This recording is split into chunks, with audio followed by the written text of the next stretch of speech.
प्रधानमंत्री मोदी जी ने rising north east summit को संबोधित किया,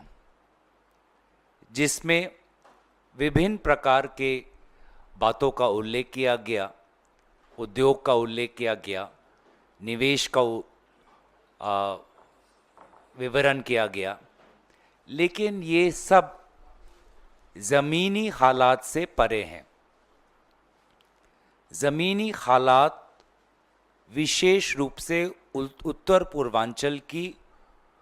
बहुत ही चिंताजनक है। In Assam,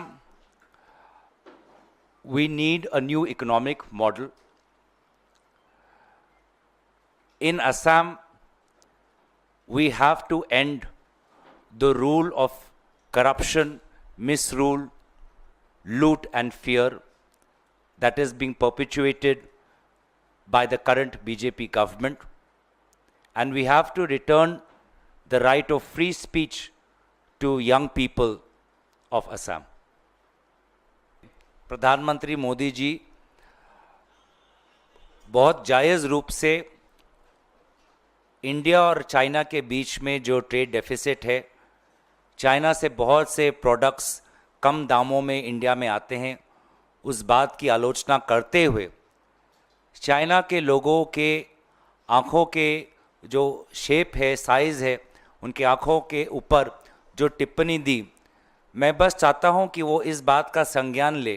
कि उसी प्रकार की टिप्पणी उत्तर पूर्वांचल के युवाओं को, महिलाओं को, छात्रों को सुनना पड़ता है जब वो उत्तर पूर्वांचल छोड़कर देश के विभिन्न कोने में जाते हैं। और इस प्रकार के बातों को सुनकर उत्तर पूर्वांचल के समाज को ठेस पहुंचती है।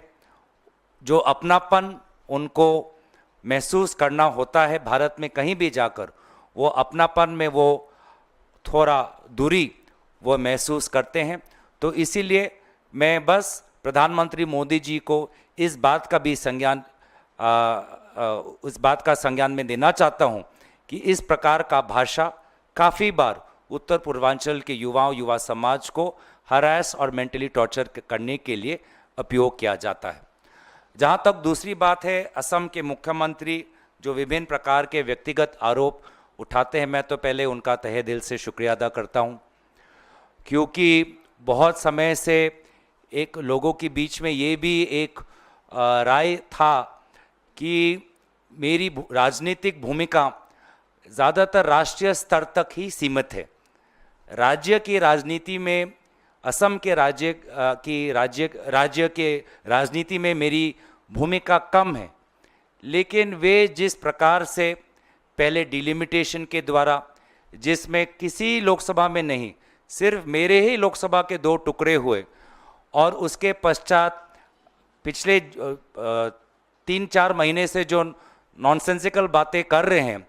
उन्होंने मेरे कद को बहुत ऊंचा कर दिया है। तो ये जो एक भ्रम या लोगों के बीच में एक सोच था कि मैं सिर्फ राष्ट्रीय राजनीति तक ही मैं सीमित हो, असम के राजनीति में मेरी भूमिका कम है, वो मुख्यमंत्री ने ही खुद ही तोड़ा है उसको। और मैं साथ ही साथ में अपने दल के नेतृत्व का भी आभार प्रकट करता हूँ, क्योंकि मुख्यमंत्री, असम के मुख्यमंत्री का ये उद्देश्य था कि ऐसे कुछ बातें कहें जिससे कि हमारे कांग्रेस पार्टी की जो नेतृत्व है